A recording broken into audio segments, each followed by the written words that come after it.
படம் பைசைக்கிள் தீவ்ஸ்னு ஒரு படம் பார்க்குறேன். அன்று இரவு முழுக்க என்னால் தூங்கவே முடியல. மறுநாள் வரைக்கும் எனக்கு அந்த பாதிப்பு இருந்துச்சு. இது வரைக்கும் என் வாழ்க்கையில் அப்படி ஒரு சம்பவம் நடக்கலை. செல்வராகவன் படம் காதல் கொண்டேன் வெளியே வரும்போது அது ஒரு பெரிய அதிர்வலை உருவாக்குச்சு. பாலுமகேந்திரா அவர்கள் இந்த படத்தை கொண்டாடிட்டு இருந்தார். சாதாரண பையன் முதல் முறையாக ஒரு அழகான பொண்ணை பார்க்குறான். காலகட்டத்துடைய ஒரு இளைஞர்களுடைய உணர்ச்சியாக அந்த படங்கள் பிரதிபலிச்சுங்கிறத பாலுமகேந்திரா சார் மூலமாக அண்டர்ஸ்டாண்ட் பண்ணிக்கிட்டேன். ஒரு மனிதரையோ அல்லது ஒரு இயக்குனரையோ அல்லது ஒரு கலைஞரையோ நீங்கள் அளவீடு செய்யணும்னா அவனுடைய பெஸ்ட் ஏதோ அந்த இடத்துல தான் பார்க்கணும். அவனுடைய ஒஸ்ட்லேருந்து பார்க்கக்கூடாது.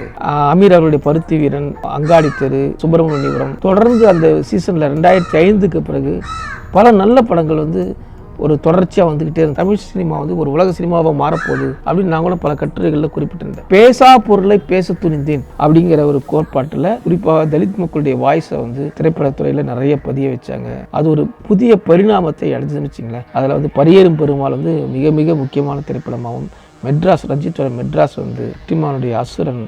இல்லை, இலக்கியம் சினிமாவும் வேறு வேறு. முதல்ல அந்த புள்ளி விட்டுருவோம். நம்ம என்னென்னா, நம்ம ஊரில் பராசக்தி ரத்த கண்ணீரோட சிறந்த இலக்கியம் உண்டா?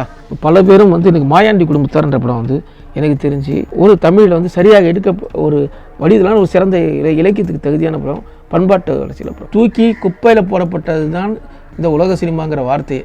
இந்த மாதிரியான படங்கள் இதனுடைய வெற்றி பார்த்திங்கன்னா கண்டென்ட்டில் இருந்த அளவுக்கு தொழில்நுட்பத்திலேயோ அல்லது அடுத்த கட்ட சினிமா வளர்ச்சியிலையோ ஏன்னா அது பரிணமிக்காமல் போனது ஒரு துரதிருஷ்டம் தான்.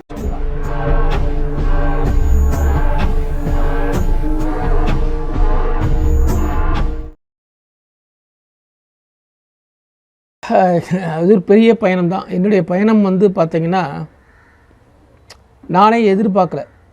வாழ்க்கை ஒரு நதி மாதிரி தான். ஆக்சுவலாக நானும் ஒரு டைரக்டர் ஆகணும் தான் வந்தேன். பட் எழுத்தாளர் ஆகணும் அப்படின்னா இந்த மாதிரி ஒரு வசனகர்த்தா ஆகினேன். அப்படி இல்லைன்னா ஒரு லைப்ரரி நடத்துவேன், ஒரு பதிப்பகம் நடத்துவேன். இதெல்லாம் நான் எந்த திட்டமிடலும் இல்லாமல் தான் என் லைஃப்பில் நடந்துச்சு. எல்லாத்துக்கும் காரணம் கலை மீதான ஒரு புரிதல், ஒரு சிறந்த திரைப்படத்தை உருவாக்கணும் அப்படிங்கிற என்னுடைய தேடல் தான் இது எல்லாத்தையும் உருவாக்குச்சு. ஒருவேளை நான் சென்னையிலேருந்து வந்த ஒரு சில ஆண்டுகள்லேயே என்னுடைய இயக்குனராக ஆகியிருந்தேன்னா அது சாதாரண ஒரு படமாக இருந்து நானும் 10-15 இந்த உலகத்தில் கரைஞ்சி போயிருக்க வாய்ப்புண்டு. வாழ்க்கையில் ஏதோ ஒரு அடைய முடியாத ஒரு புள்ளியை, அடைய முடியாத ஒரு லட்சியத்தை நம்ம இலக்காக வச்சுக்கிட்டு தேடும்போது அந்த சவால்கள் நம்மளை பல்வேறு பக்கங்களை நோக்கி அழைத்து செல்லுது. அதுதான் என்னுடைய இந்த வாழ்க்கை. நீங்கள் கேட்ட கேள்விக்கு பதில். நான் செங்கல்பட்டில் ஒரு கல்லூரி மாணவனாக அங்கே இருக்கக்கூடிய அரசு கலைக்கல்லூரியில் படிச்சுட்டு இருக்கும்போதே எனக்கு நம்மளுடைய பாலுமகேந்திரா சாருடைய வீடு, அதுக்கப்புறம் பாரதிராஜா சாருடைய திரைப்படங்கள், மணிரத்னம் திரைப்படங்கள், இதெல்லாம் எனக்கு ரொம்ப இன்ஸ்பயராக இருந்தது. குறிப்பாக வீடு எனக்கு ரொம்ப வித்தியாசமான படமாகவும், ஒரு காட்சி மொழியில் ரொம்ப ஒரு அழகான ஒரு நல்ல கவிதை மாதிரி ஒரு நல்ல படத்தை கொடுக்க முடியும் அப்படிங்கிற ஒரு நம்பிக்கையை உருவாக்குச்சு. அதுலேருந்து நம்மளும் எப்படியாவது ஒரு இயக்குனர் ஆகணும் அப்படிங்கிற ஒரு எண்ணம் உருவாச்சு. ஆனால் அதுக்கு முன்னாடி அந்த படத்தை பார்க்குறதுக்கு ஒரு தகுதி வேணும்ல. அதை எனக்கு இலக்கியம் கற்றுக் கொடுத்துச்சு. அப்போ நான் தீவிரமான கல்லூரி படிக்கிற காலத்துலேருந்தே கவிதை எழுதுறது, நல்ல புத்தகங்கள் தேடி வாசிக்கிறது அப்படின்னு நல்ல நண்பர்கள் மூலமாக என்னுடைய தேடலும் பயணம் தூங்குச்சு. உண்மையிலே சொல்லப்போனால் என்னுடைய தேடலும் பயணம் எங்கேருந்து தூங்குச்சுன்னா, எப்போ நான் நவீன இலக்கியம் சார்ந்து நல்ல கவிதைகளையும் நல்ல சிறுகதைகளையும் தேடி போக ஆரம்பிச்சனோ அந்த புள்ளியிலேருந்து தான் என்னுடைய வாழ்க்கை தூங்குச்சுன்னு சொல்லலாம். ஏன்னா அதிலேருந்து தான் நான் இதெல்லாம் வாழ்க்கை, நம்ம வாழ்க்கை ஒரு வித்தியாசமான வாழ்க்கையே ஒரு நாவல் மாதிரி, ஒரு நல்ல நாவல் எப்படி இருக்குமோ அப்படி தான் நம்மளுடைய வாழ்க்கையும் அமையணும். அப்போது அதில் ஒரு யாரும் சொல்ல முடியாத ஒரு வாழ்க்கையோட உச்சத்தை தொடரணும், ஒரு பெரிய சாதனை பயணமாக இருக்கணும் அப்படின்ற விதை எனக்கு இலக்கியம் தான் எனக்கு. அதான் இப்போ அந்த பயணம் இப்போ சினிமா வாய்ப்பு தேடி நான் சென்னைக்கு வந்தாலும், ஆனால் அங்கே அப்புறம் எனக்கு இன்னும் கூடுதலாக நல்ல விஷயங்கள் போய் தேடலும் நல்ல நண்பர்களுடைய அறிமுகம் கிடச்சிது. அந்த அறிமுகங்கள் வழியாக சென்னையில் திரைப்பட ஃபிலிம் சொசைட்டி அதில் வந்து நல்ல படங்களை பார்க்கக்கூடிய வாய்ப்பும் கிடச்சிது. அது வந்து எனக்குள்ள மிகப்பெரிய பாதிப்பு உருவாக்குச்சுன்னு சொல்லலாம். குறிப்பாக வந்து இயக்குனர் அகிரா குரோசாவாவுடைய திரைப்படங்கள், சார்லி சாப்ளின் போன்ற மேதைகளுடைய திரைப்படங்கள், இந்த 2 பேரும் நான் ரொம்ப இன்ஃப்ளூயன்ஸ் பண்ணாங்க. 2 பேர் எக்ஸ்ட்ரீம். சார்லி சாப்ளின் படங்கள் வந்து ஒரு ஒரு எளிமையான மனித உணர்வுகளை பற்றின கதையாக இருந்த அதே சமயம் குரோசாவாவுடைய படங்கள் வந்து பார்த்திங்கன்னா மிகப்பெரிய ஒரு இலக்கியமாகவும் வாழ்வையுடைய அனுபவத்தையும் பிரம்மாண்டத்தையும் சினிமாவையும் எனக்கு கற்றுக் கொடுத்தேன். அது வரைக்கும் நான் சினிமான்னா வந்து இது இவ்வளோ தான், இப்படி தான் நினச்சிக்கிட்டு இருந்தேன். எனக்கு ஒரு பெரிய கடலையே ஓப்பன் பண்ணி காமிச்ச மாதிரி இருக்குது. ஒரு குளத்தை தேடி வந்த அவனுக்கு கடலை காமிச்சிட்டு நீந்துடா அப்படின்னு சொன்னால் எப்படி இருக்கும். அப்போது நான் வந்து அதில் இந்த கடலையும் நீந்தி அதில் நான் ஒரு சாகசக்காரனாக ஆகணும்னா அப்போ அதுக்கு எனக்கு நிறைய பயிற்சிகளும் அதற்கான களமும் தேவை அப்படின்னு அப்பயே முடிவு பண்ணேன். அப்போ நான் தொடர்ந்து தேடல்கள், என்னுடைய தேடல் இன்னும் விரிச்சுது. நிறைய உலக சினிமாக்கள் பார்க்க ஆரம்பித்தேன். நிறைய பார்க்க என்னுடைய அனுபவங்கள் நிறைய விரிய ஆரம்பிச்சது. உணர்வு எழுச்சிகள் நிறைய இருந்தது.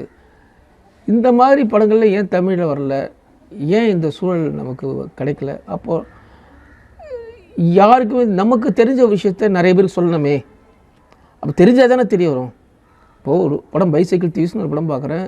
அன்று இரவு முழுக்க என்னால் தூங்கவே முடியல. மறுநாள் வரைக்கும் எனக்கு அந்த பாதிப்பு இருந்துச்சு. இது வரைக்கும் என் வாழ்க்கையில் அப்படி ஒரு சம்பவமே நடக்கலை அப்படிங்கிற அளவுக்கு மிகப்பெரிய இம்பேக்டை உருவாக்குச்சு. இப்படி ஒரு படம் வந்து இருக்குன்றதே இந்த நம்ம தமிழ் சமூகத்தில் எத்தனை பேருக்கு தெரியும், எவ்வளோ பேர் பார்ப்பாங்க அப்படின்னு முடிவு பண்ணேன். அன்று இரவே நான் வந்து இதை வந்து எப்படியாவது நம்ம இது தமிழில் கொண்டு போய் சேர்க்கணும் அப்படின்ற எண்ணம் கொண்டு முடியேன். தொடர்ந்து என்ன பண்ணேன், அதே சமயத்தில் நிறைய வாசிக்கக்கூடிய எனக்கு பைசைக்கிள் தீவ்ஸ் திரைக்கதையும் கிடச்சிது. அப்போ வந்து ஏலூர் லெண்டிங் லைப்ரரின்னு ஒன்று போக் ரோடில் இருந்துச்சு.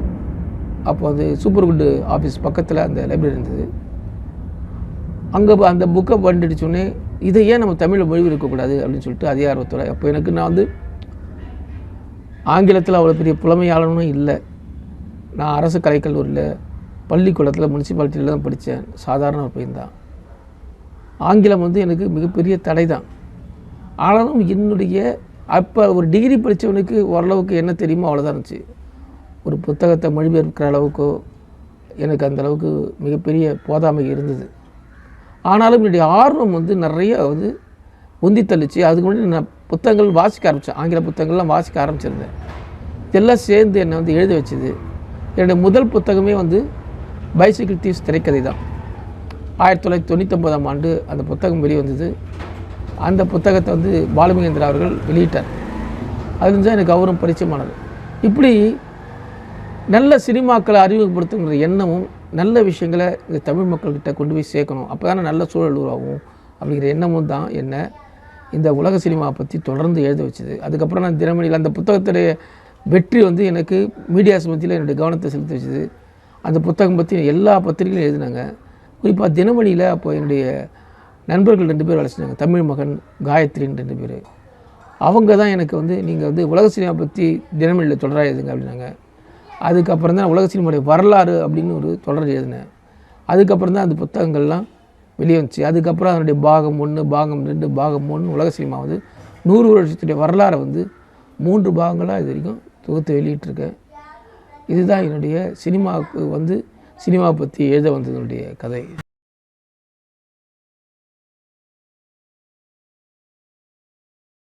அதான் ஒரு மேதை. நம்ம எனக்கு வந்து இந்த பைசைக்கிள் தீவ்ஸ் ரிலீஸ் ஆனப்போ வந்து எனக்கு பாலுமகேந்திரா சார் அறிமுகமானார். அப்போ நான் வந்து அவர்கிட்ட நான் உதவி இயக்குனராக சேரலாம்னு நினச்சி, ஆனால் நான் முடிவு மாற்றிட்டேன். ஏன்னா அங்கே ஏற்கனவே என்னுடைய நண்பர் ஒருத்தர், தங்க வேலவன் ஒருத்தர், அவர் தான் வந்து அங்கே இருந்தார். அவர் வந்து வெற்றிமாறனோட சேர்ந்து சில படங்களை இப்போ பணிபுரிஞ்சிட்ருக்காரு. அவர் எனக்கு முன்னாடி அங்கே இருந்தார். அவர் இருந்ததால் நான் வந்து ஒரே இடத்துல நண்பர்கள் இருக்க வராமே அப்படின்றதால நான் அவர்கிட்ட சேரலை. ஆனால் வெளியில் இருந்தாலும் எனக்கு பாலுமகேந்திரா அவர்கள் மேலே வந்து மிகப்பெரிய மரியாதையும் மதிப்பும் வந்து அதிகமாகிட்டுருச்சு. சமயம் கிடைக்கும் போதெல்லாம் அவரை போய் நான் சந்திப்பேன். அவருக்கு அந்த பைசைக்கிள் தீவ்ஸ் எழுதின விதம் ரொம்ப பிடிக்கும்.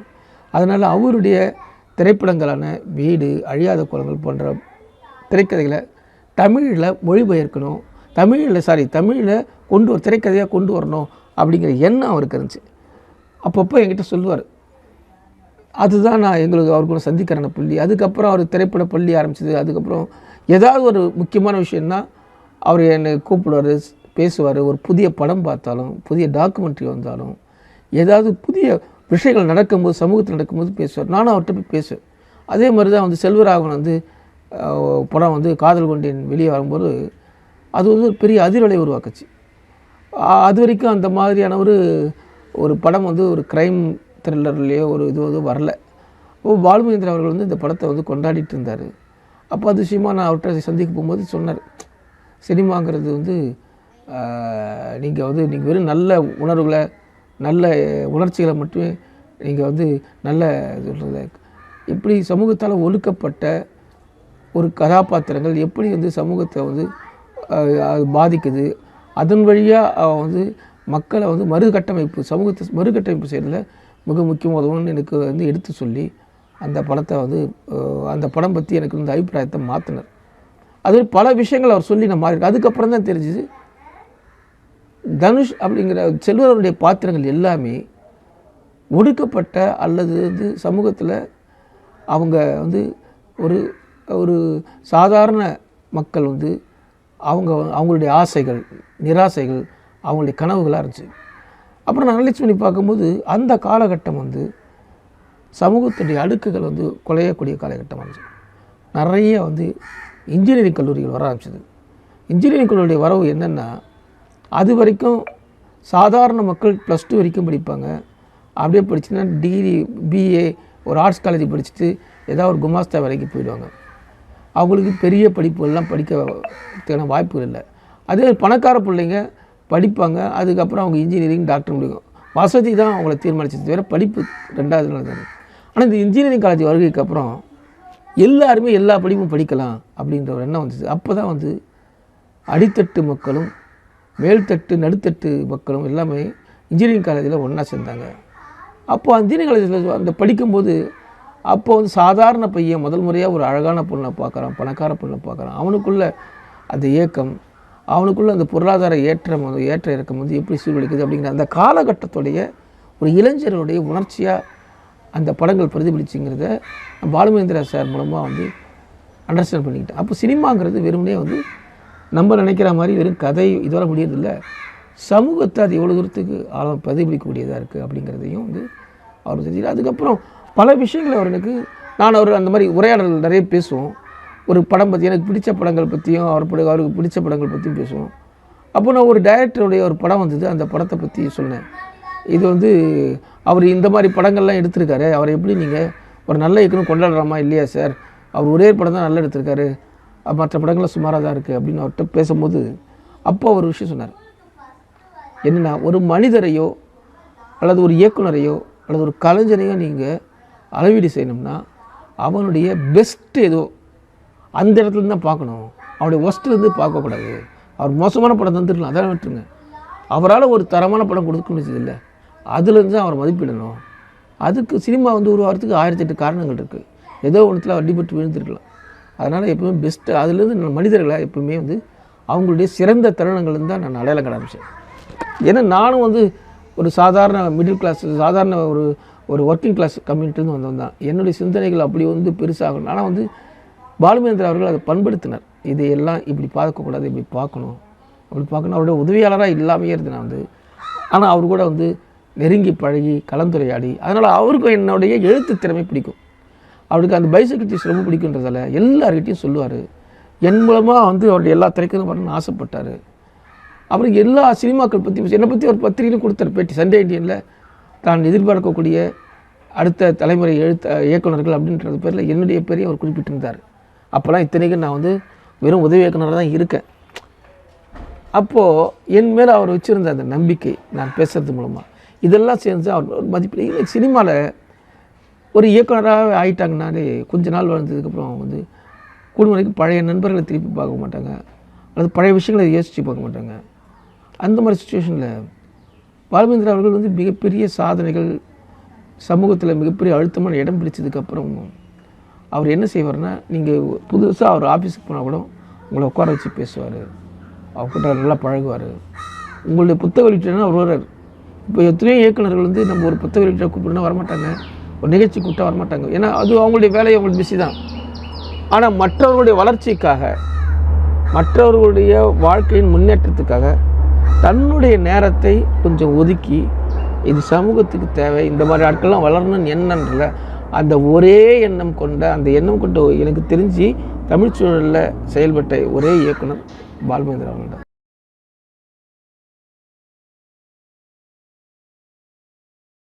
ஒரு ஆரோக்கியமான நல்ல கேள்வி இது. இது என்னென்னா, இன்றைய சமூக படங்கள் என்னவா இருக்குது, இன்றைய சினிமா வந்து எல்லா உலக சினிமாக்களாக இருக்குது, சமூக படங்கள்லாம் உலக சினிமாவாக இருக்குன்னா அப்படி இருக்கா அப்படின்ற கேள்வி வந்து ரொம்ப ஆரோக்கியமாக இருக்குது. நான் கூட வந்து 2010க்கு அப்புறம் தமிழ் சமூகம் வேறு ஒரு இடத்துக்கு போகுதுன்னு நினச்சேன். குறிப்பாக வந்து அமீர் அவருடைய பருத்தி வீரன், அப்புறம் அங்காடி தெரு போன்ற திரைப்படங்கள்லாம் வந்ததுக்கப்புறம் சுப்பிரமணியபுரம், தொடர்ந்து அந்த சீசனில் 2005க்கு பிறகு பல நல்ல படங்கள் வந்து ஒரு தொடர்ச்சியாக வந்துக்கிட்டே இருந்துச்சு. ஒரு காலகட்டம். அப்போது தொழில்நுட்ப வளர்ச்சியும் இருந்தது, இப்போ மண் சார்ந்த படங்களுக்கும் ஒரு முக்கியத்துவம் இருந்தது. இதனுடைய தொடர்ச்சியாக வந்து தமிழ் சினிமா வந்து ஒரு உலக சினிமாவாக மாறப்போகுது அப்படின்னு நான் கூட பல கட்டுரைகளில் குறிப்பிட்டிருந்தேன்.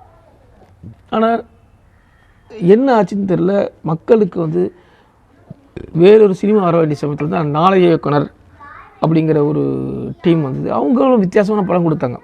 ஆனால் அந்த படங்கள் எல்லாமே க்ரைம் த்ரில்லர். இதற்கு முன்னாடி சினிமாக்களில் இருந்த வேல்யூஸ் கம்மியாயிடுச்சு, அந்த மதிப்பீடுகள் மாறிச்சு. அந்த படங்கள் மூலமாக மதிப்பீடுகள் மாறிச்சு. அப்போ குறிப்பாக அவங்களுடைய சொல்லக்கூடிய தத்துவங்கள் என்ன, எதை செஞ்சாலும் தப்பு இல்லை, எதை ஒன்றாலும் எப்படி வேணாலும் செய்யலாம், வாழறதுக்காக எப்படி வேணாலும் செய்யலாம் அப்படின்ற மாதிரி சில படங்கள் வந்து அந்த தத்துவங்களை பேஸ் பண்ணியும், அப்போது கதையில் சொல்ல வர்ற கருத்தை விட எடுக்கப்படுற புதிய விதம் இருக்குல்ல, அணுகுமுறை, அது மக்களுக்கு பிடிச்சிருந்துச்சு. இப்படி புதுசாக எடுக்கிறோம், புதிய மாட்டி புதிய சொல்லல் முறை அப்படிங்கிறது மக்களுக்கு வரவேற்கவே. ஆனால் அந்த படங்களில் வந்து முதல் வரிசையில் வந்த சில படங்களை தவிர அடுத்த படங்களில் எல்லாருக்கிட்டையும் வந்து பெருசல்ல. எல்லாருமே வந்து க்ரைம் த்ரில்லர் தான் கடைசியாக வந்து எடுக்க ஆரம்பித்தாங்க.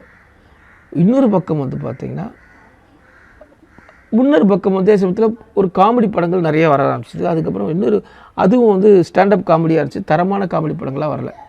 இந்த சமயத்தில் தான் 2-3 படங்கள் அரசியல் திரைப்படங்கள் இருந்துச்சு. குறிப்பாக ஜோக்கர் மாதிரியான படங்களும், தரமணி போன்ற ராம் அவர்களுடைய படங்களும், அதே மாதிரி வந்து நம்ம வெற்றிமாறனுடைய ஆடுகளம் போன்ற திரைப்படங்கள் வந்து சமூக அரசியலை பேசக்கூடிய படங்களும் நிறைய வந்ததுன்னு, அதில் தான் நம்ம ரஞ்சித் அவர்களுடைய படங்களும் வர ஆரம்பிச்சு. இப்போ இந்த படங்கள் வந்து இதற்கு முன்னாடி பேசா பொருளை பேச துணிந்தேன் அப்படிங்கிற ஒரு கோட்பாட்டில் இது வரைக்கும் பேச முடியாத வாய்ஸஸ், அவங்களுடைய குறிப்பாக தலித் மக்களுடைய வாய்ஸை வந்து திரைப்படத்துறையில் நிறைய பதிய வச்சாங்க. அது ஒரு புதிய பரிணாமத்தை அடைஞ்சுன்னு வச்சிங்களேன். அது வரைக்கும் இந்த தமிழ் சினிமாவில் இல்லாத ஒரு தன்மை வந்து நிறைய உருவாச்சு. அதில் வந்து பரியேறும் பெருமாள் வந்து மிக மிக முக்கியமான திரைப்படமாகவும், மெட்ராஸ் ரஞ்சித்தோட மெட்ராஸ் வந்து, அதுக்கப்புறம் வெற்றிமாறனுடைய அசுரன், இப்படி ஒரு ஒரு மிக முக்கியமான ஒரு 5-6-7-8 படங்கள் வந்து ஒரு தரமான படங்களாகவும் நிறைய வந்தது. ஆனால் என்ன காரணத்தாலோ இந்த மாதிரியான படங்கள் வந்து இதனுடைய வெற்றி வந்து பார்த்திங்கன்னா கண்டென்ட்டில் இருந்த அளவுக்கு தொழில்நுட்பத்திலேயோ அல்லது அடுத்த கட்ட சினிமா வளர்ச்சியிலையோ வந்து ஏனோ வந்து அது பரிணமிக்காமல் போனது வந்து ஒரு துரதிருஷ்டம்தான். தீவிரமான அரசியலை பேசக்கூடிய சில படங்கள் வந்து அரசியல் பேசின அதே சமயத்தில் சினிமா அனுபவமாக சினிமாவுடைய அடுத்த கட்ட வளர்ச்சிக்கு பெருசாக வந்து அது உலக சினிமாவாக மாறாமல் போயிடுச்சு. அதுதான் நான் சுருக்கம் சொன்னால் அது ஒரு இன்டர்நேஷ்னல் ஸ்டாண்டர்டுக்கு கொண்டு வர முடியாமல் போனதுக்கு வந்து பெரிய துரதிருஷ்டம் தான். அதற்கான ரெண்டுத்துக்கும் இடைப்பட்ட ஒரு புள்ளி இருக்குது. இப்போது வெற்றிமாறன் சில படங்கள் வந்து அதை வந்து அட்டைன் பண்ணுச்சு. எல்லோரும் இங்கே நேர்த்தியான படங்கள் எடுத்தாங்க தவிர, பட் ஆனால் வந்து ஒரு இன்னும் கூடுதலான ஒரு ஒரு ஒரு ஒரு ஃபன்ட்ரி மாதிரியான, மராட்டியில் வந்து ஃபன்ட்ரி, அது ஒரு ஸ்கேல் வச்சுக்கலாம். ஒரு தலித் ஃபிலிம், அதே சமயத்தில் ஒரு இன்டர்நேஷ்னல் குவாலிட்டியான ஃபிலிம். அதே மாதிரி அந்த மாதிரியான படங்கள் வந்து அதேமாதிரி பழைய படங்களில் ஷியாம் பனகலுடைய அந்த 70s ஃபிலிமில் அவருடைய பொலிட்டிக்கல் ஃபிலிம் வந்து நிறைய வந்து ஸ்டாண்டர்டாகவும் இருக்கும். அதே சமயத்தில் சோஷியல் நிஷாந்த்னு ஒரு மூவி, எக்ஸ்ட்ராடனரி மூவி. அதை விட அரசியல் பேசின சமூக அரசியல் பேசின படம் வேறு எதுவும் இல்லை. அதே மாதிரி ஆங்கூர், அந்த மாதிரியான படங்கள் வந்து ஒரு ஸ்டாண்டர்டாகவும் அதே சமயத்தில் சோஷியல் பொலிட்டிக்கலை பேசக்கூடிய படங்களாகவும் இல்லாமல் போயிடுச்சு. நம்மளுக்கு வந்து இங்கே நம்ம கதைகளில் இருக்கக்கூடிய இது வந்து நேர்த்தியான ஒரு படமாக வர்றதில் சில தடைகள், சில அடுத்தடுத்த கட்டத்தை வளர்ச்சிக்க வேண்டியது வராமல் போயிடுச்சு. அது வந்து இப்போ வரக்கூடிய படங்கள் இனி வந்து ஒரு சமூக அரசியல் பேசின படமாக இருந்தால் அது வெறும் அதை தாண்டின ஒரு காட்சி அனுபவத்தில் ஒரு படத்தை கொடுக்க வேண்டிய. இப்போ தங்கலான் வந்து அந்த மாதிரியான முயற்சிகள் தான் ரஞ்சித் எடுத்திருக்காரு. அதே மாதிரி நம்ம வெற்றிமாறன் அவர்களுடைய விடுதலையும் அந்த மாதிரியான முயற்சிகள் தான். பட் ஆனால் இதை விடவும் சிறந்த பல முயற்சிகள் வரணும். அதன் மூலமாக வந்து உலக அளவில் தமிழ் சினிமாவுக்கு பெரிய அங்கீகாரம் கிடைக்கிறேன்னு தான் எதிர்பார்க்குறேன்.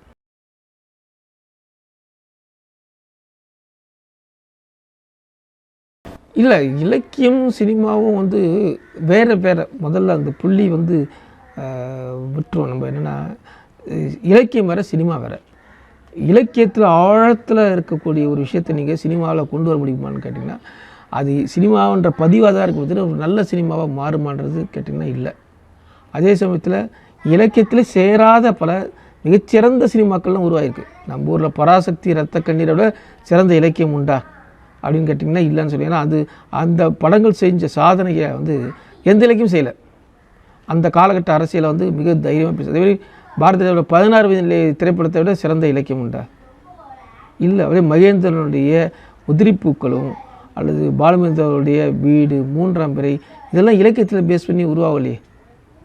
உதிரிப்பூக்களாவது சின்ன புதுப்பித்த சிறுகதையை வச்சு தான் பெருசாக டெவலப் பண்ணாங்க. ஆனால் இலக்கியம் வேறு, சினிமா வேறு. அதுக்காக இலக்கியத்தை சினிமாக்குள்ளேருந்து இல்லை, அப்படி இல்லை. இலக்கியத்தில் இருந்து சினிமாவாக மாற்றக்கூடிய அந்த ரசாயன வித்தை இருக்குல்ல, அது சில பேருக்கு கை வருது. அது இப்போ அசுரன் மூலமாக இப்போது நம்ம வெற்றிமாறன் அவர்களுக்கு கை வந்துச்சு. அது ஒரு வித்தை. ஆனால் இலக்கியம் எல்லாமே சினிமாவுக்கு வரணும் அப்படிங்கிற நியதியும் தேவையில்லை. ஏன்னா புதுசாக ஊர்லேருந்து கதை எழுதிட்டு படத்துக்கு வர்ற, சினிமாவுக்கு வர்ற ஒருத்தன் அவன் தன்னுடைய கதையை தான் சொல்லணும்னு நினைப்பான். அவனால் எழுத தெரியாது, ஆனால் சினிமா எடுத்துக்காமல் நினைப்பான். அப்போ அது போய் நீங்கள் இலக்கியத்தில் சேர்க்க முடியுமான்னு கேட்க முடியும். எனக்கு பல பேரும் எனக்கு மாயாண்டி குடும்பத்தார்ன்ற படம் எனக்கு தெரிஞ்சு ஒரு தமிழில் சரியாக எடுக்க ஒரு வடிவலான ஒரு சிறந்த இலக்கியத்துக்கு தகுதியான படம், பண்பாட்டு அரசியல் படம். அது கதையாக இருந்தால் உண்மையிலே ஒரு சோரட்டுணர்வு பெருகுமல்ல NCBH ஒரு சிறந்த நாவல்களில் ஒன்று தகுதியான இருக்கக்கூடிய படம் தான். அதெல்லாம் நீங்கள் தெரிஞ்சு இலக்கியமாக மாற்றலாம். நல்ல சினிமாக்கள் படத்தெல்லாம் இருக்குது, உங்களை அதெல்லாம் இலக்கியமாக கொண்டு வரணும். எனக்கு தெரிஞ்சு அது பல படங்களை கூட சொல்லலாம். அதாவது படம் பார்த்திங்கன்னா சுமாரான அதில் ஆழமான கதைகளும் மனித உணர்ச்சிகளும் அதில் இலக்கியத்தில் அடைய முடியாத பல விஷயங்களை சினிமா இப்போ மேற்கு தொடர்ச்சி மலைன்னு வச்சுக்கோங்களேன், அது இந்த இலக்கியத்திலும் சொல்லப்படலையே. அதில் ரொம்ப அருமையாக தானே இருந்துச்சு அந்த படம் சார். அதே மாதிரி தான் இப்போ சினிமா நீங்கள் சொன்ன மாதிரி சமூக பண்பாடு, அரசியல் இதை பேசக்கூடிய படங்கள் மக்கள் ஏற்றுக்குறோன்னு நீங்கள் நினைக்கிறீங்க? அது ஒரு கேள்வி வைக்கிறாங்களோ, ஒரு மாதிரி கொடுத்தா தான் அவங்க பார்ப்பாங்க, இப்படி கொடுத்தா தான் பார்ப்பான்றாங்க. இப்போ எப்படி இருக்குது தமிழ் சமூகம்? இல்லை, எல்லா காலத்துலையும் நீங்கள் சினிமா சினிமாவாக இருக்கணும் முதல்ல. அதுக்கப்புறம் அது என்ன கண்டென்ட் சொல்கிறீங்க இதை வச்சதே இல்லை. இப்போது நம்ம ஊரில் பார்த்திங்கன்னா என்ன தான் சொன்னாலும் ஒரு விஷயம் எப்போவுமே நம்ம ஊரில் இருக்கும். அது மண்ணை பற்றி ஏதாவது பேசக்கூடிய சின்ன படமாக கூட ஓடும். நீங்கள் கரகாட்டக்காரன் எடுத்துக்கங்க, அந்த படத்தில் வெற்றிக்கு என்ன காரணம் நினைக்கிறீங்க? அது நம்ம மண் சார்ந்த வாழ்க்கையில் இருக்கக்கூடிய கலாச்சார பின்புலத்தில் உள்ளது. எந்த படமாக அதுக்கப்புறம் வரக்கூடிய நீங்கள் என்ன தான் நவீன இத்தனைக்கும் அந்த காலத்தில் டிஸ்கோ போட்டு மாடர்னைசேஷன் ரொம்ப உச்சத்தில் இருந்தது. எல்லாம் செட்டு போட்டு எடுத்துருந்த காலகட்டம், டிஸ்கோ செட்டு போட்டு. அந்த சமயத்தில் சும்மா ஒருத்தர் டவுசர் போட்டு ஒரு எடுத்த படம் தான் ராமராஜன் படங்கள். அதெல்லாம் பெரிய வெற்றி பண்ணிடுச்சு. இப்போ மண் சார்ந்து எடுக்கக்கூடிய படங்களுக்கு எப்போவுமே அதே மாதிரி ஷங்கர் போன்ற, கௌதம் மேனன் போன்ற மிகப்பெரிய நவீன ஒரு நாகரிக ஒரு தன்மையெல்லாம் இயக்கிக்கிட்டு சினிமாவில் இயங்கிட்டு இருக்கிற சமயத்தில் தான் பருத்தி வீரன் மாதிரியான படங்களும், பாலாவுடைய தொன்மை சார்ந்த படங்களும் ஓடிட்டுருக்கு. அது எல்லா காலத்துலேயும் நம்ம ஊரில் பண்பாடு மண் சார்ந்த கூட ஜமான் ஒரு படம் வந்தது. அதுக்கு ஒரு மதிப்பும் மரியாதையும் நம்ம மொழியில் ஏற்கனவே இருக்க தான் இருக்குது. ஆனால் அதை எப்படி சினிமாவாக ப்ரெசென்ட் பண்ணுறீங்க அப்படிங்கிறது முக்கியம்.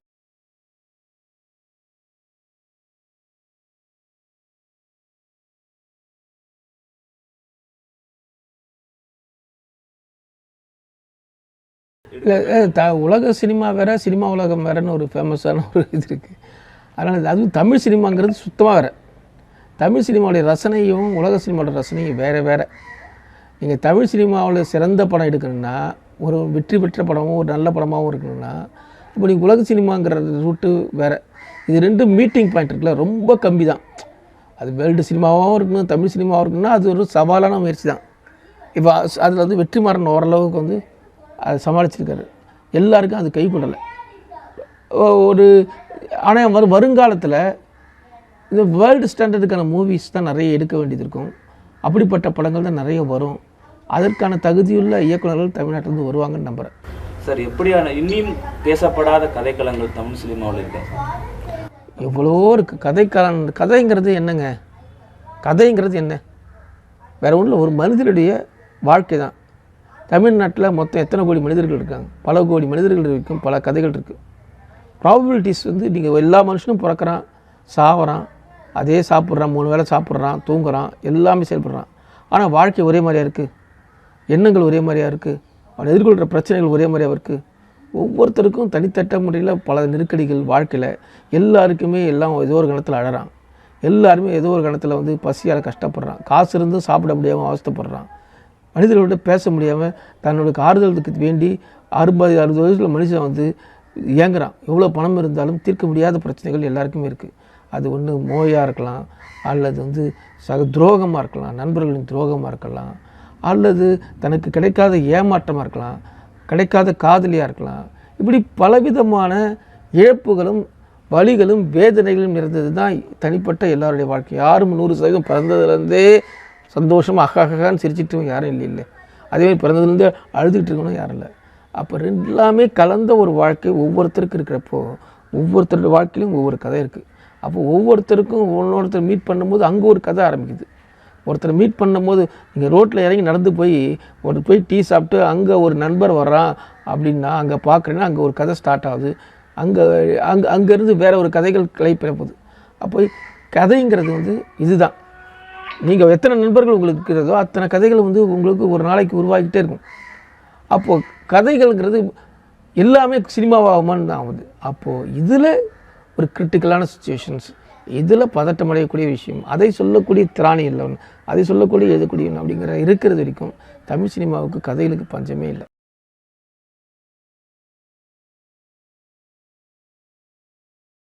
இல்லை, ஒவ்வொரு தலைமுறைக்கும் ரசனை மாறும், அணுகுமுறை மாறும், பார்க்குற மக்கள் மாறும். நாங்கள் பார்க்குறப்போ ரொம்ப கம்மி தான். இப்போ தான் நண்பர்கள்ட்ட சொல்லியிருந்தேன், நாங்களாம் ஃபிலிம் சேம்பரில் ஓடி படத்தை பார்க்கும்போது எங்களுக்கு ஒரு 100 பேர் 150 பேர் தான் படத்தை பார்ப்பாங்க. உலக சினிமானாலும் என்னன்னு தெரியாது. நம்ம போய் என்ன கூவினாலும் தெருவில் கூவினாலும் யாருக்கும் கேட்கக்கூடாது. ஏன்னா எதை சொல்கிறதுக்கு ஊடகங்கள் இல்லை, பத்திரிகைகள் தான், பெரும் பத்திரிகைகளும் டிவிக்கெல்லாம் இந்த பக்கம் வர மாட்டாங்க. ஏன்னா மக்களுக்கு பிடிக்காது, இல்லை வியாபாரம் இல்லைன்ட்டு தூக்கி குப்பையில் போடப்பட்டது தான் இந்த உலக சினிமாங்கிற வார்த்தையே. ஆனால் வருங்காலத்துக்கு பின்னாடி இணையம் அப்படிங்கிறது ஒன்று வருது, யாருனாலும் சொல்லலாம் அப்படின்னும் போது ஃபேஸ்புக்கு, வாட்ஸ்அப்பு, இன்டர்நெட்டுன்னு வரும்போது அப்போது ஆட்டோமேட்டிக்காக வந்து அது அங்கே எல்லாரையும் பகிரக்கூடிய வாய்ப்பு தான். அப்போ நல்ல விஷயங்கள் வெளியே வருது. இப்போ நல்ல புத்தகங்கள் பற்றின அறிவும் இருக்குது. அப்போ நல்ல சினிமாக்கள் பற்றி இருக்குது. இப்போ பார்க்குறாங்க, இப்போ பேசுகிறாங்க. யார் என்ன பார்த்தாலும் அவங்களுக்குன்னு ஒரு சினிமா சென்சிபிலிட்டின்னு இருக்குது, சினிமா அறிவுன்னு இருக்குது.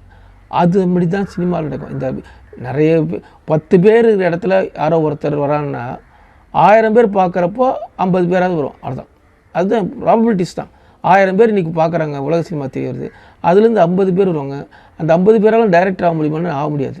ஏன்னா அதில் பொறுமையும் விடாமுயற்சியும் போர்க்குணமும் உள்ள யாரோ சிலர் 5 பேர் தான் வந்து அதில் இயக்குவாங்க. அதில் வெற்றி அடையிறோம் யாரோ ஒருத்தனாக இருப்பான்.